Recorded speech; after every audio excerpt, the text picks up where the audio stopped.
On the day that round 2 of the underground death tournament was to begin, Fuko and Domon fell into one of Kurei's traps without their Madogus and wound up stranded at the bottom of a pit. With 2 members missing, Team Hokage was in jeopardy of losing 2 matches by default. But just as Kurei planned, Kaoru Koganei, a former member of the Uruha, showed up to help protect Yanagi. And now, in his first match, Koganei is shocked by his opponent Shiju, who has undergone a strange metamorphosis. Isang malupit na kaparusahan.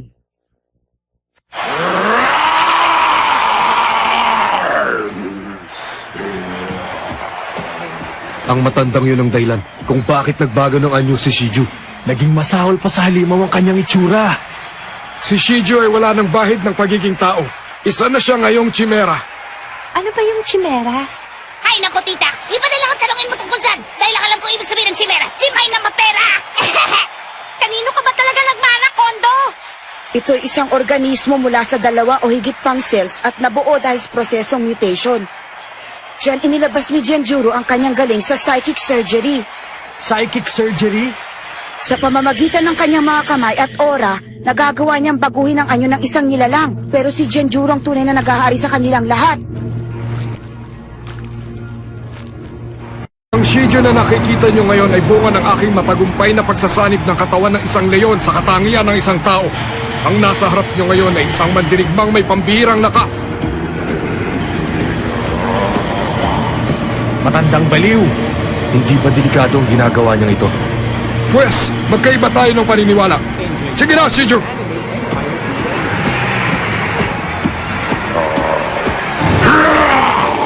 Ipakita mo sa kanila ang iyong tunay na lakas at bilis!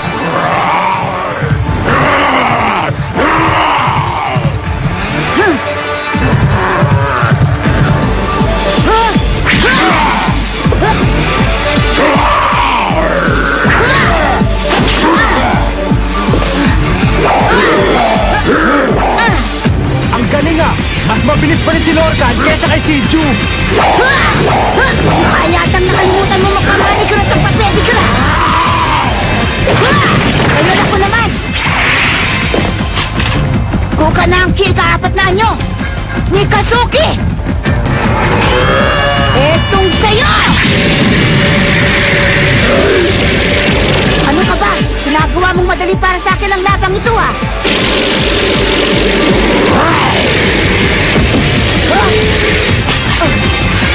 Matagal nang alam ni Shiju ang paka ng ginagawa mo sa iyong boomerang.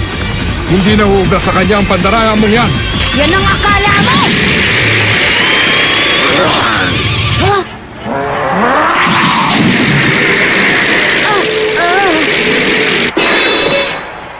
Ano nang mangyayari ngayon kay Kuya Lorcan? Hindi siya makakalaban kung wala ang mahiwagang sandata niya! Lumipad ka, Lorcan! Ikampay mo ang kamay mo para mabot mo na ang Kogan Anki mo! Alam mo ba kung anong sinasabi mo? Tao lang si Lorcan, hindi ibon! Paano naman siya makakalipad? Lorcan, sa taas mo! Ha?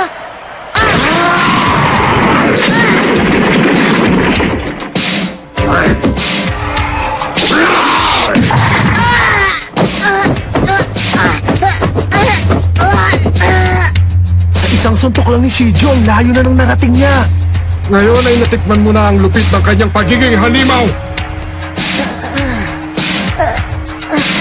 Mahusay ang pagkakasanay sa halimaw na yan ah. Ganyan nga nababagay sa'yo. Hindi mo lang kami trinidor. Nagawa mo pang tumulong ngayon sa pangkat ng Hokage. Pwede kitang ihalin tulad sa isang paniki. Ang paniki ay pilit na sasabihin kauri niya ang mga ibon. Pero kasabay nun, sasabihin din niyang kauri niya ang iba pang hayop. Hanggang sa bandang huli, wala nang gusto maging kauri niya. Nakakaawa, hindi ba? Eh ano ngayon?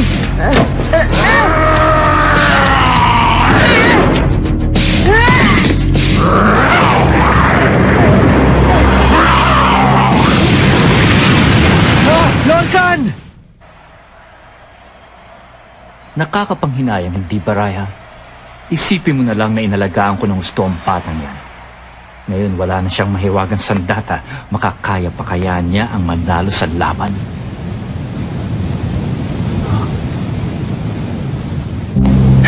Kakasa naman! Wala akong magawa! Ito na siguro ang katapusan natin, Ira! Teka, Ira. Kapag nangyari nga ang ganon, puhunan mo na lang ako ng matamis mong ko. Sige na. Malulunod na nga tayo, puro ka pa kalokohan! Ayaw mo ba nun? Kahit sabihin kita kamatayan, ikaw pa rin ang iniisip ko. Sarili mo lang ang iniisip mo eh. Pag ako nainis mo, una kang malunod, ako ang maglulunod sa'yo. Max, makinig ka sa akin. Hindi tayo pwedeng mamatay dito dahil may plano ako. Ha? Ano ibig mo sabihin? Pag tumaas pa ng tumaas ang tubig, aabot na tayo sa kisame, hindi ba? Siguro naman, kaya mo lang buwagin ang kisame sa pamamagitan ng iyong kamao. Tama ba ako? Tama ka, Ira. Ngayon makakalabas na tayo sa patibong na ito. Malaki ang tiwala ko sa'yo, Max. Kayang-kayang wasakin ng kamuha ko ang kisaming yan.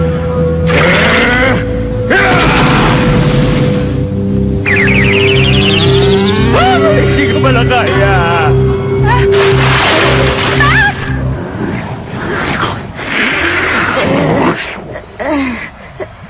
Wala ka ng natirang lakas para tumayo. Yan ang parusa sa mga taksil na katulad mo.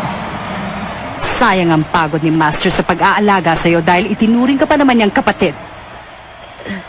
Ito ang parusa sa mga taksil na katulad ko. Tama bang sinabi niya? Matalino kang talaga. Ang dali-dali lang naman ito eh. Ang mahiwagang Kugan Anki ay nangangailangan ng isang matalinong master. Kapag natalo mo ang lahat ng iyong kalaban ay mapapasa iyo ang sandatang ito. Magpalakas ka. Kailangan ko ang mga katulad mo. Sabay tayong lumaban upang maahon sa dusa ang mundong ito. Kuya Koray! Noon, masahol pa sa kapatid ang turing ko kay Kuya Koray. Ni hindi ko naisip na magsisinungaling siya sa akin. Makatarungan din ang tingin ko sa kanya. Kaya ngayon, iniisip ko kung bakit ako tumiwalag sa samahan ni Kuya Koray para tulungan ang pangkat ng Hokage.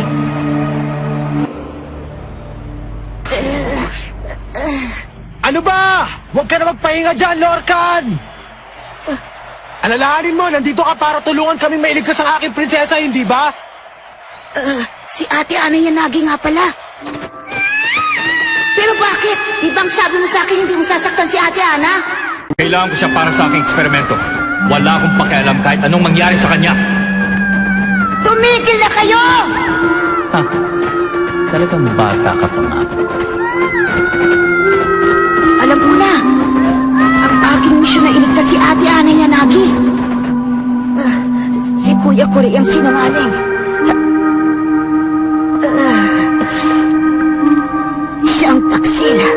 Siya rin ang humiwalay sa akin. Kailangan kong malaman kung bakit niya nagawa ito sa akin. Kailangan kong malaman.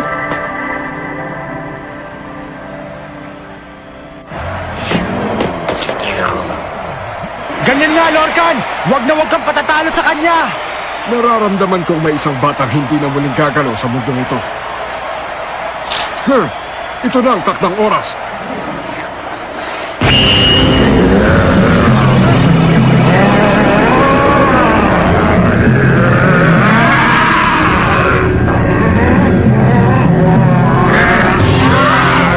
Naku naman! Ano naman problema niya ngayon? Huwag mong sabihin nagbabago na naman siya ng anyo.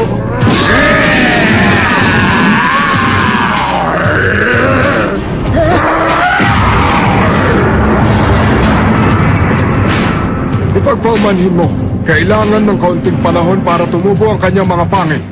Tapusin mo na siya, Shiju!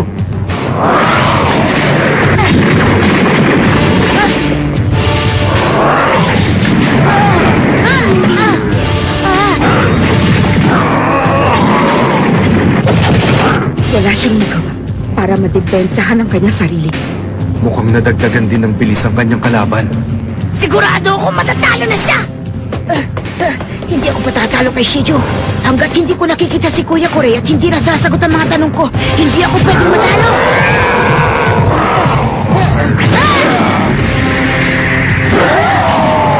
Lorcan!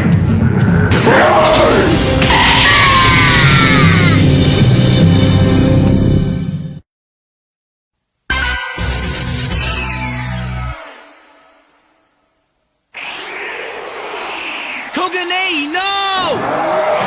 Ngayon, tapos na ang laban. Wala na siyang ibang pupuntahan kung di sa itaas. Naipit na ng gusto si Lorcan.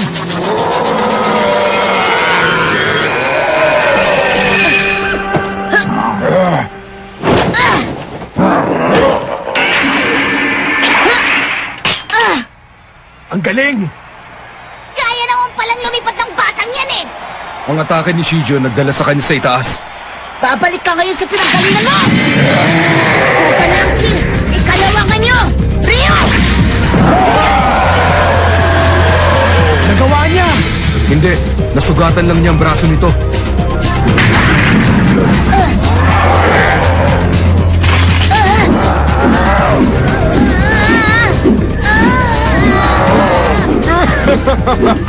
Ang buong akala mo ba'y matatalo mo na ako? Higit pa sa akala!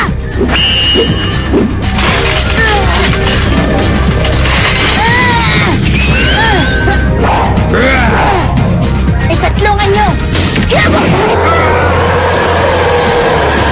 Anong nangyari? Napansin mo ba nang magbago ang anyo ng Kogan Anki? Oo naman.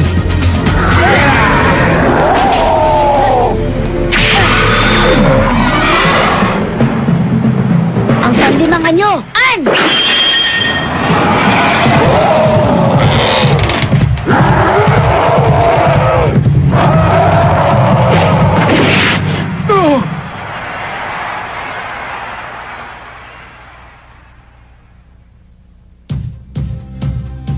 Genjuro! Nakarating na ba sa iyo ang dahilan kung bakit napunta sa akin ang mahiwagang sandatang ito? Dahil mahilig ako sa palaisipan. At ang mga pagbabagong kayo ng Kugan Anki ay isang palaisipan. Doon ako pinakamagaling. Oh, huwag ka nang umiyak. Hindi ko naman pinatay ang aso mo eh. Buhay pa yan.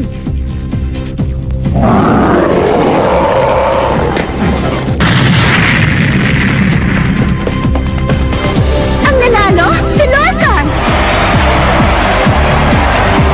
Kuya Lorcan! Lorcan! Ah, ang galing-galing mo naman pala eh! Kahit wala putong lupa, kayang-kayang talunan ang halimaw! Hindi nga ako pinagpawisan eh. Kung tutuusin nga, mas magaling pa ako sa'yo. Isang panalo ka pa lang, kaya huwag ka masyadong mayabang! Belat! Ha? Ate Ana, tulungan mo ako! Oo, umahawa ka na naman! Bakit mo hawa ka na naman sa kuwi? Salamat, Lorcan. Ayos na to! Nanalo na tayo sa unang laban! Kailangan na lang natin ipanalo ang ikalawa! Pwede ba tigilan mo yung pagkisigaw mo? Paano tayo mananalo eh? Wala pa rin ang mga kasama ninyo! Ha? Wala pa rin sina Ira at Max. Nanalo nga si Kuya Lorcan sa unang laban pero matatalo naman tayo sa susunod!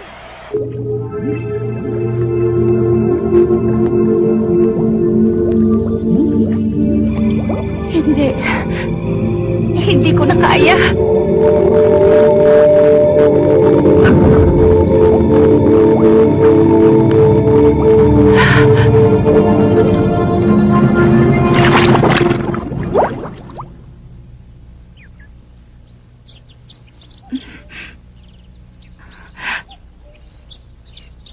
Ikaw?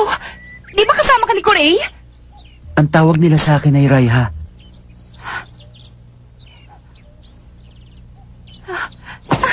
Ay kung kasama ka ni Corey, bakit mo kami tinulungan? Hindi namin layunin na patayin kayo. Ang layunin namin ay pigilan kayo ng ilang oras upang mapilitan lumabas si Lorcan at sumama sa inyo. Alis na ako. Si Lorcan? Ang batang yun? Ibig sabihin kakampi na namin ngayon si Lorcan? Oo. Sandali lang! Bakit pinag-aksaya mo pa kami ng panahon para mailigtas? Dahil sa ating kapalaran, Tayong dalawa pala? ang iyong mahiwagang Fujin at ang aking Reijin ay nakatakdang magharap balang araw. Kaya hindi ka maaring mamatay ngayon. Ang ibig mong sabihin, hindi tayo maghaharap sa paligsaang ito? Hindi. Sa ibang panahon at ibang lugar, ang kapangyarihan ng ating mga sandata maglalapit sa ating dalawa para maglaban. Sandali lang! Ano kapalaran na sinasabi mo?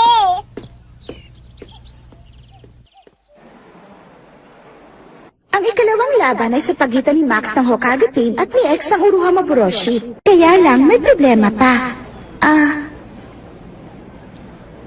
Bueno, kung ganon, Dahil sa pagkawala ni Max, ang Uruha Moboroshi ang... Sandali lang. Meron akong imumungkahi. Ha? Ang gawin natin, kung sino ang nanalo sa unang laban ay siya pa rin ang haharap sa susunod hanggang sa matalo siya. Ha? Sa ngayon, ang bilang ng bawat pangkat ay 3. Kung susundin niyo ang aking mungkahi, maiiwasan natin ang magkaroon ng isa pang laban dahil hindi tayo kailanman maaaring magtabla. Ano sa palagay niyo? Pag tinanggap niyo ang kanyang mungkahi, ibig sabihin lalaban ulit si Lorcan. Hindi naman yata tama yun. Sigurado ako na sa bandang huli, pabor na naman yun sa inyong pangkat. Okay lang. Ang gusto lang naman nila ay masigurado na mawawala ako dahil ako nag-traitor sa kanila. Kung yun ang gusto nila, maluwag kong pakakainin ng alikabok ang mga yan. Wag mo akong pangunahan! Ako ang pinuno ng pangkat na ito! Bilang pinuno ng Hokage team, malugod naming tinatanggap ang iminungkahi niyo. Ang kulit naman eh! Sabi na ako ang pinuno eh! Dahil sa pagsang-ayon ng pangkat ng Hokage sa mungkahi ni Genjuro, ang bahaging ito ay magiging laban kung saan ang matitibay lamang matitira. Kaya naman sa ikalawang round ng laban, muling haharap si Lorcan para sa pangkat ng Hokage at si X naman para sa pangkat ng Uruha Maboroshi. Kumusta ka na ngayon, Lorcan? Ha? Sabi ko na nga ba eh! Gideon! Masamang damo kasi kaya matagal mamatay. Sa ikalawang round, Lorcan laban kay Gideon. Simulan na! Sandali lang, Lorcan. Bakit hayaan natin maging ganito ang muli natin pagkikita? Ibang klaseng magpiro ang tadhana. Wala ka namang pakialam kahit anong mangyari sa akin, hindi ba? Isa akong traidor at siguradong may premyo kapag natalo mo ko. Napakasakit mo naman magsalita. Maaring utang ko kay Genjuro ang aking buhay. Pero meron din naman tayong pinagsamahan at mahalaga yun sa akin. Ikaw lang ang naglakas loob at nagtyagang sumama sa akin. Ako ang pumapatay para sa'yo, kaya para sa akin malalim ang ating pagkakaibigan, Lorcan. At alam kong ganun din ang nararamdaman mo. Tigilan na natin to. Lumayo na tayo sa isa't isa bago mahuli ang lahat. Parang awa mo na.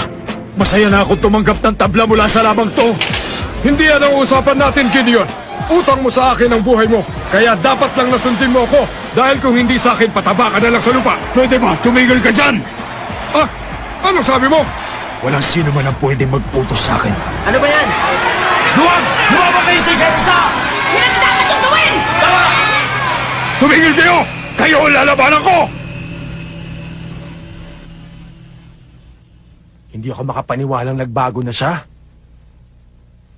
Gideon, alam mo, tama ka eh. Sa totoo lang, wala na rin ako sa kondisyong lumaban eh. Lorcan, Walang halaga sa akin kahit na maging tablang laban na to.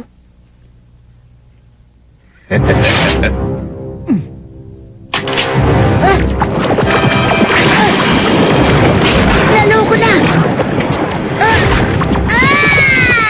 Lorcan! hanggang ngayon, isa ka pa rin hangal, Lorcan! Gusto mo ba malaman kung ano itsura mo ngayon? Naniniwala ka naman agad sa sinabi ko. Kailan ba ako nagsabi na mabait sa kapwa ko? Naloko ko!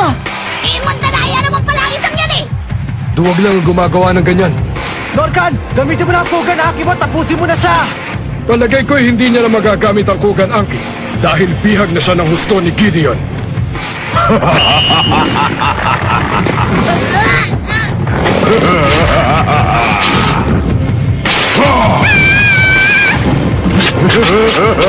Ano na mangyayari kay Lorcan?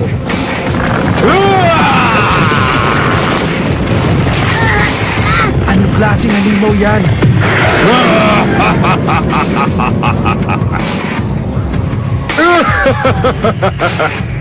Masdan niyo ang bunga ng aking pagiging henyo. Produkto ng psychic surgery. Gawin mo na, Gideon! Tapos ka na, Lorcan! Ngayon, ang buhay mo magpapalago ng aking halaman!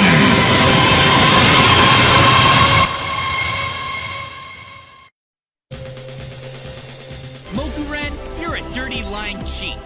Tricking your old pal like that, it's no wonder everyone hates you. Person or tree? Whatever you are, you're disgusting.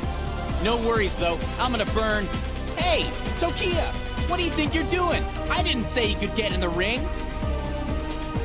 Next, Mokuren resurrected, the ire of the human face tree. My heart is burning with fire!